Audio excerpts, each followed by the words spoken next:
Episode के start में हमें कुछ दिनों के बाद का सीन दिखाया जाता है। शान दोबारा उसी बूढ़े आदमी के पास आता है और इसे बताता है कि मैंने यहाँ नेट पर देखा, यहाँ मेरे बारे में मेरे भाइयों के अबाउट सब कुछ लिखा हुआ है। तो बूढ़ा कहता है कि सब सच तो है। तो शान इसे कहता है कि क्या मैं जेसन जाकर इसे चेंज कर सकता हूँ, मैं जाकर अपने भाइयों को बचाना चाहता हूँ। बूढ़ा आदमी से समझाता है कि नेचर का लिखा हुआ कोई नहीं बदल सकता, तुम जितनी भी स्ट्रगल कर लो ये बदलने वाला नहीं। शान ये सुनकर हक्का बक्का रह जाता है। इसका मतलब है इसके भाइयों को बेगुनाह मौत मिलेगी। यहाँ यूनिवर्सल हॉस्पिटल में अपनी मॉम के पास बैठी होती है और ये अपनी मॉम को सारी कहानी बताती है और कहती है कि मुझे तो यकीन ही नहीं हो रहा कि ये बात सच भी है या नहीं। दूसरी तरफ कांग और ली दोनों इकट्ठे बैठे होते हैं। कांग ली से पूछता है कि क्या तुमने अच्छे से देखा था कि यूनिवर्सल की मॉम की फिंगर हिल रही थी। तो ली से कहता है तुम्हें क्या मैं बेवकूफ लगता हूँ। इस पर कांग से पूछता है अगर यूनिवर्सल की मॉम को होश आ भी जाती है तो फिर तुम क्या कहोगे, क्या मैं उसे मार दूं। इस पर ली से कहता है कि उसकी नौबत नहीं आने वाली। अब नेक्स्ट डे कांग चुपके से हॉस्पिटल आता है और यूनिवर्सल की मॉम को देखने लग जाता है कि तभी यहाँ यूनिवर्सल भी आ जाती है। कांग इसे यहाँ देखते ही शॉक हो जाता है। इसके चेहरे पर डर साफ दिख रहा था। यूनिवर्सल इसे सीधा सीधा कहती है मैं जानती हूँ आप ही मेरी मॉम के नेफ्यू बनकर यहाँ आते थे। तो कांग इसे सच बता देता है कि मुझे ये सब करने के लिए ली ने ही कहा था। फिर यूनिवर्सल से पूछती है कि उस होमलेस लड़के के अबाउट क्या कहते हो। एक्चुअली कांग भी अब थक चुका था। ये यूनिवर्सल को सब हकीकत बता देता है। कहता है कि उस लड़के के अबाउट भी मुझे उसने कहा था कि कुछ सर्च करो, लेकिन मुझे उस लड़के के अबाउट कुछ भी गलत नहीं मिला। मैं बस कुछ टाइम के लिए पैसे के लिए बैठ गया था, लेकिन मुझे ये जल्द ही रियलाइज हो गया, इसलिए तुम्हें हकीकत बता रहा हूँ। अब यूनिवर्सल को ये सब सुनकर शान के अबाउट गिल्ट फील होने लग जाता है कि मैंने उसके साथ अच्छा बिहेव नहीं किया। फिर कांग से बताता है ये बात पक्की अपने ज़हन में बिठा लो, ली नहीं चाहता कि तुम्हारी मोम को होश आए। तो यूनिवर्सल इसका फिक्रा पूरा करती है और कहती है कि मैं जानती हूँ अगर ऐसा हुआ तो मोम इसकी हकीकत बाहर ले आएंगी। कांग कहता है कि मेरे पास कोई भी उसके खिलाफ सॉलिड प्रूफ नहीं है। यूनिवर्सल को ये सब सोचकर भी गिल्ट फील होता है कि जिसे इतना अच्छा समझ रही थी वही इसका दुश्मन निकला। अब यूनिवर्सल लैपटॉप में उस फुटेज को देखती है जिसमें मोम ली के साथ जा रही थी। अब इस फुटेज को देखने के बाद ये फौरन शान को कॉल करती है और इसे कहती है कि मुझे अपनी लोकेशन बताओ, मैं अभी के अभी तुमसे मिलना चाहती हूँ। दूसरी तरफ कांग अपने पुलिस स्टेशन आता है और यहाँ आकर अपना रेजिग्नेशन लेटर सबमिट कर देता है। इसके फ्रेंड से पूछते हैं कि हुआ क्या, तो ये कहता है कि मैं अब ये डिटेक्टिव का काम करने के काबिल नहीं रहा। दूसरी तरफ ली अपने किचन में अपनी न्यू डिशेस को तैयार कर रहा था और फिर कुछ ही देर में इसके सभी एम्प्लॉयज आ जाते हैं, तो ये इन्हें आज का काम समझा देता है। दूसरी तरफ यूनिवर्सल ने शान को ढूंढ लिया था और अब ये दोनों एक जगह पर शॉपिंग करने के लिए आते हैं। यहाँ यूनिवर्सल से पूछती है कि क्या तुम जेसन जाने के बजाय यहाँ नहीं रुक सकते। तो शान इसे कहता है कि मैं भी इस अबाउट बात नहीं कर सकता। इसके बाद यूनिवर्सल इसे दूसरा मॉल में ले आती है जहाँ इसे डिफरेंट स्टफ ट्राई करवाती है, इसके साथ पिक्स बनाती है और फिर ये दोनों मिलकर एक फेमस रेस्टोरेंट में खाना भी खाने आते हैं। एक्चुअली यूनिवर्सल को पता था ये हर हाल में जेसन वापस जाएगा और इसने इंटरनेट पर सारी कहानी पढ़ रखी थी जिसमें ये लिखा गया था कि इसके भाइयों को मार दिया जाएगा और इसे भी इसी तरह बेदर्दी से मारा जाएगा। यहाँ ये इसे बातों बातों में मनाने की कोशिश करती है कि तुम वापस मत जाओ। तो शान से कहता है कि मैं जानता हूँ, मैं भी वो स्टोरी पढ़ चुका हूँ। नेक्स्ट सीन में ली का बॉस इससे मिलने के लिए आता है और यहाँ ली ने जो अपनी डिशेस को प्रिपेयर किया था वो इनके सामने पेश की जाती है। बॉस इन डिशेस को ट्राई करता है और काफी डीपली ऑब्जर्व करने के बाद ये कहता है कि इसमें थोड़ी सी कमी रह गई है, लेकिन टाइम आने से पहले इसे कवर कर लेना। ली भी ने हाँ कहता है। अब टाइम कम होने की वजह से बॉस यहाँ से जाने लगता है, तो बाहर आते ही शान इन्हें रोक लेता है।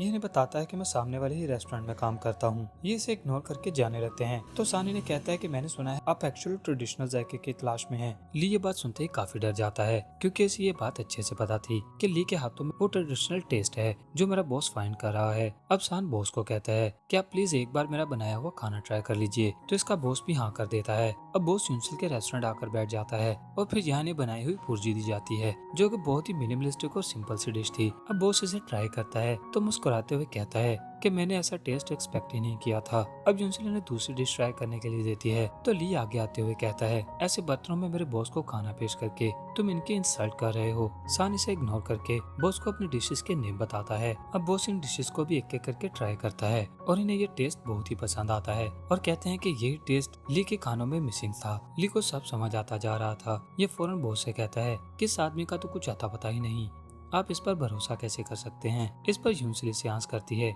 कि क्या तुम इस भरोसे के लायक हो जिसकी तुम बातें कर रहे हो, और फिर बॉस के सामने ही बोल देती है कि तुमने मेरी मॉम का मर्डर करने की कोशिश की। ली फौरन बातों से इस बात को पलटने की कोशिश करता है, लेकिन यूनसिल बिल्कुल नहीं रुकती। ये सारी सच्चाई निकाल कर बाहर रख देती है। बॉस को सुनकर गुस्सा आ जाता है, तो ली ने कहता है कि ये सिर्फ मिसअंडरस्टैंडिंग थी। अब बॉस शान से इसका नेम पूछता है, तो ये अपना नाम बता देता है। इतनी बातें करके बॉस यहाँ से चले जाते हैं और ली को काफी गुस्सा आ जाता है। अब मीटिंग सक्सेसफुल होने के बाद यूनसिल शान से कहती है कि मैं अपनी मॉम से मिलने जा रही हूँ, तो प्लीज तुम जेसन मत भाग जाना। तो शान से कहता है कि तुम फिक्र मत करो, और फिर इसे एक पेपर पर कुछ ड्रॉ करके देता है और बताता है ये तुम्हारी मॉम के लिए एविडेंस है। यूनसिल को इसकी समझ नहीं आती। ये सारी रात इस पेपर को लेकर सोचती रहती है कि आखिर इस पर बना क्या है। फिर में एग्जैक्टली वो सीन दिखाया जाता है जहाँ ली मॉम से मिलने के बाद इनसे कहता क्या है। ली इन्हें नक्शा बताता है और कहता है कि यहाँ से लेकर उस एरिया तक मैं अपना रेस्टोरेंट को बनाना चाहता हूँ, लेकिन बिल्कुल बीचों बीच आपका रेस्टोरेंट आता है। अगर उसे हटाया ना गया तो मेरा सारा प्लान फेल हो जाएगा। तो मॉम कहती हैं कि मानती हूँ तुम्हारी मजबूरी है, लेकिन मेरी भी कुछ प्रॉब्लम्स चल रही हैं, जिसके चलते मुझे इस रेस्टोरेंट को कंटिन्यू करना पड़ता है, क्योंकि ये हमारी जनरेशन की लेगेसी है। मैं इसे यूं ही खत्म नहीं कर सकती। बस मॉम के मुंह से ना सुनना बाकी था कि ली इन्हें फौरन गुस्से से धक्का दे देता है और सीढ़ियों से गिरने के बाद इनकी ये हालत हो गई थी। नेक्स्ट सीन में सान ली को उसी जगह पर बुलाता है जहाँ मॉम को चोट लगी थी और यहाँ से कहता है कि यही वो जगह है, यही से तुमने मॉम को धक्का दिया था। तो ली कहता है कि बातों से कुछ नहीं होता, हाँ मैंने धक्का दिया था, मुझे सॉलिड प्रूफ ला कर दो। तभी ली का अलार्म ऑन हो जाता है, तो सान कहता है कि सेम यही साउंड था जब मैं मदद के लिए चिल्ला रहा था और मुझे वो सुनाई दिया। ली कहता है कि एक बात तो पक्की है कि यहाँ पर कोई भी कैमरा नहीं लगा हुआ। तो सान फौरन इसे अपनी मुट्ठी दिखाता है और कहता है कि इसके अबाउट तुम क्या कहोगे। ली इसे छीनने की कोशिश करता है, तो सान इसे धक्का देकर पीछे करता है कि तभी उस बूढ़े आदमी की आवाज आने लग जाती है जो उन स्पेल्स को रीड करना शुरू कर देता है और फिर ली का हेड शेक करने लग जाता है। ली फौरन सान के हाथ से कुछ छीनता है और इसे धक्का देकर नीचे फेंक देता है। जब ये देखता है कि सान के हाथ में क्या था तो ये जस्ट एक नॉर्मल सा की चेन था। इसके बाद जब ये सीढ़ियों पर देखता है तो सान वहाँ से गायब हो चुका था। एक्चुअली सान 400 साल पीछे अपने टाइम में वापस आ चुका था। सान यहाँ आते ही मुंह छुपाने के लिए कैप पहनता है और एक जगह आकर एक लेडी से कुछ पूछता है, तो ये लेडी बताती है कि मैं उस बूढ़े आदमी को तो नहीं जानती, लेकिन उसकी बेटी सामने वाले घर में रहती है। अब सान उस घर में आता है और उस लड़की को बताता है कि मैं तुम्हारे फादर का मैसेज लेकर आया हूँ। तो ये बताती है कि मेरे फादर की डेथ लास्ट ईयर हो चुकी है। अब ये लड़की वापस पलटती है। सान इसे देखकर हक्का बक्का रह जाता है। ये लड़की कोई और नहीं बल्कि इस दुनिया की यूनसिल ही थी, जो कि सेम टू सेम फ्यूचर की यूनसिल के जैसी ही थी। अब सान को फौरन ये सारी जगह देखकर याद आता है कि फ्यूचर में ये जगह बिल्कुल वैसी ही बन जाएगी। यूनसिल इसे जहाँ से जाने के लिए धमकी देती है, तो सान इसे बताता है कि तुम्हारे डैड ने बताया था कि उन्होंने तुम्हारी मॉम की जो रिंग थी वो गैम्बलिंग में हारी ही नहीं थी। फिर ये से वो जगह बताता है। यूनसिल फौरन उस जगह से चेक करती है तो इसे अपनी मॉम की रिंग मिल जाती है। यूनसिल ये देखकर बहुत शौक होती है। यहाँ के सिपाहियों को खबर मिल चुकी थी कि सान के जैसा ही दिखने वाला आदमी वापिस आ गया है और सिपाही इसे पकड़ने के लिए आ रहे हैं। तो यूनसिल इसकी मदद करने के लिए जल्दी से इसे बैकयार्ड में छुपा देती है। दूसरी तरफ फ्यूचर में यूनसिल अपने रेस्टोरेंट वापस आती है और सान को जोर जोर से आवाजें देती है, लेकिन सान तो अपनी दुनिया में वापस जा चुका था। कुछ ही देर में यहाँ पर ली भी आ जाता है। ये आते ही यूनसिल से कहता है कि ये डायनर अब मेरा हो चुका है। तो यूनसिल से कहती है कि कॉन्ट्रैक्ट अभी तक पूरा नहीं हुआ और मेरी मम तुम्हारी वजह से कोमा में है। ली इसे अकड़ कर जवाब देने लग जाता है, तो यूनसिल को समझ आ जाती है कि सान इसे जरूर मिला होगा। ये ली से पूछती है कि बताओ सान कहाँ है, लेकिन ली से बिना जवाब दिए यहाँ से चला जाता है। इस पर यूनसिल सीधा कांग को कॉल करती है और फिर इसे सारा मैटर बताती है। इसे बात करने के बाद ये किचन में आती है, तो तभी इसे जमीन पर कुछ गिरा हुआ मिलता है। ये इसे उठाती है तो फौरन कांग की कॉल आ जाती है। कांग इसे बताता है कि सान के सेलफोन की लोकेशन लास्ट टाइम कहाँ पर थी।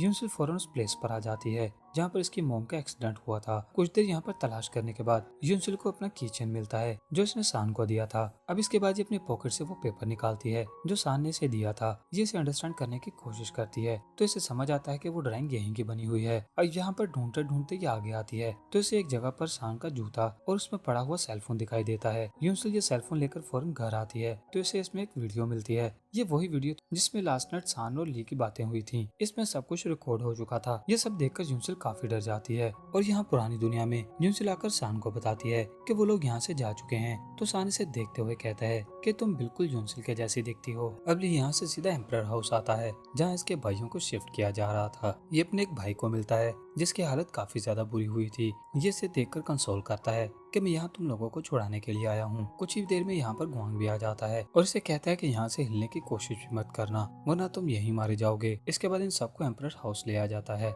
जहाँ पर आज इन लोगों की गर्दनें काट दी जानी थी। वही गुआंग और सान भी बैठे हुए थे। गुआंग इसे पूछता है कि तुम इतना टाइम कहाँ छुपे रहे, तो सान इसे बताता है कि मैं छुपा नहीं बल्कि मैं फ्यूचर ट्रैवल करके आया हूँ। वहाँ भी मुझे तुम्हारे जैसा ही एक मिला था। वो शक्ल सूरत और हरकतों में बिल्कुल तुम्हारे जैसा था। गुआंग को इसकी बातें सुनकर गुस्सा आ जाता है और ये तलवार निकालकर इसकी गर्दन पर रख देता है। दूसरी तरफ फ्यूचर में ली का बॉस इससे मिलने के लिए आया था। ली ने बताया कि मैं सब कुछ डील कर चुका हूँ, आपको टेंशन लेने की बिल्कुल जरूरत नहीं। तभी यहाँ पर 2 पुलिस ऑफिसर आ जाते हैं और ली को कहते हैं कि तुम्हें हमारे साथ पुलिस स्टेशन चलना होगा। ये रीजन पूछता है तो वो बताते हैं कि तुम्हारे खिलाफ एक रिपोर्ट दर्ज हुई है और एक वीडियो में तुम्हें किसी आदमी को धक्का देते हुए देखा जा सकता है। अब ये लोग इसे लेकर पुलिस स्टेशन पहुँचते हैं तो मीडिया यहाँ पर पहुँच जाता है और ये सब लोग इससे एक ही सवाल कर रहे थे कि तुमने उस आदमी को धक्का क्यों दिया। ली इनमें से किसी को भी कोई आंस नहीं करता, लेकिन एक आदमी के पास सेम वैसी अम्ब्रेला देखता है और फौरन आपे से बाहर हो जाता है। दोस्तों यूंसुल इस पैकेट को खोलती है जो इसे अपने किचन के फ्लोर पर मिला था। इसमें एक एम्ब्रॉयडरी का कपड़े का पीस था जो कि 400 साल पहले की बनी हुई थी। एक्चुअली ये सान ने ही पास में जाकर वहाँ की यूंसुल को दिया था और कहा था कि ये अपनी जनरेशन में पास करते रहना। यूंसुल ये देखकर रोने लग जाती है क्योंकि ये सान को बहुत ज्यादा मिस कर रही थी। और फिर तभी इसकी मोम का हाथ इसके सर पर आता है। यूंसुल देखती है तो उसकी मोम को होश आ चुका था। अब हमें कुछ दिनों के बाद का सीन दिखाया जाता है जहाँ यूंसुल के रेस्टोरेंट की रूटीन नॉर्मल हो चुकी थी, ली को जेल हो चुकी थी और फिर कुछ देर के बाद यहाँ पर चेंग आती है जिसे देखकर यूंसुल काफी खुश हो जाती है और फिर इसे खाना पैक करके दे देती है। मोम चेंग को यहाँ देखकर काफी खुश होती है और कुछ ही देर में यहाँ पर कांग आता है जो उनके लिए वेजिटेबल्स लेकर आया था। एक्चुअली कांग ने अपने गुनाह की माफी कर ली थी और अब ये डिटेक्टिव का काम छोड़कर फ्रेश वेजिटेबल्स ला कर देता था।